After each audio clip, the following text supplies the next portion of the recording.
Well, for more on this, we're joined by Michel Gabaudan, who's president of Refugees International, joining us via Skype from Washington, D.C. Good to have you with us on Al Jazeera again. So as we saw in those reports, they were seeing more and more refugees arriving in some of Europe's poorer countries, Greece, Hungary. What should Europe as a whole be doing to make sure that the responsibility for these refugees is shared?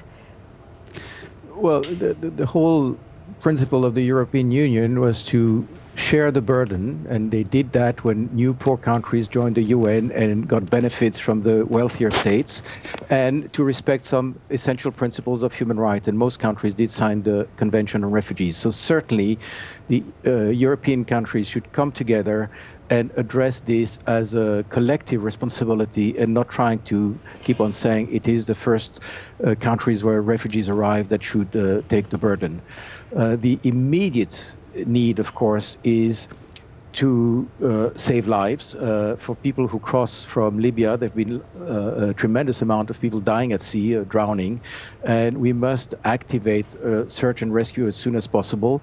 We must also give Greece and Italy the capacity to receive these people, and that means to give them sufficient funds so we can have reception and transit facilities where people are treated in a dignified way. These are people who flee suffering, who flee persecution, and we should not see them camping out in the conditions we have seen on all our screens. Well, we know now that the United Nations is calling for a common EU strategy. What needs to happen for there to be a common strategy, for that to take place?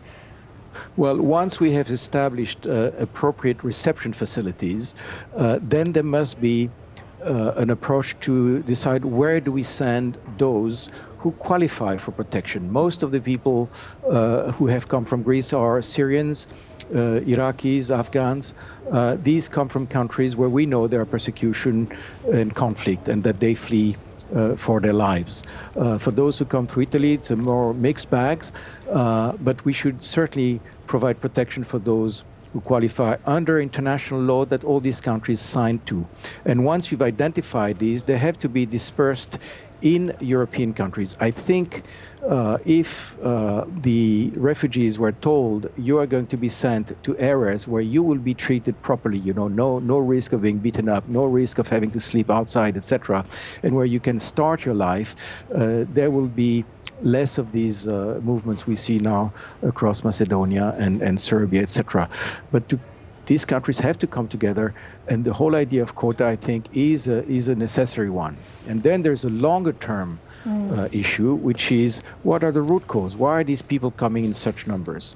And eventually the root causes have to be tackled, because if the influx keeps on at this rate, there will be reactions in Europe that will be difficult to manage politically. And the root cause, certainly for the Syrians, is to provide much more assistance to the neighboring countries who have received Syrians. You know, Turkey has almost 2 million refugees. Yes. In Lebanon, 1 in 4 inhabitants now is the Syrian refugees. Jordan has over 600,000. The total number of refugees expected in the European Union, that totals over 500 million inhabitants, does not equal the number of refugees that Turkey has received to date. So though the numbers are scary, as everybody says, they are still manageable for one of the wealthier continents in the world.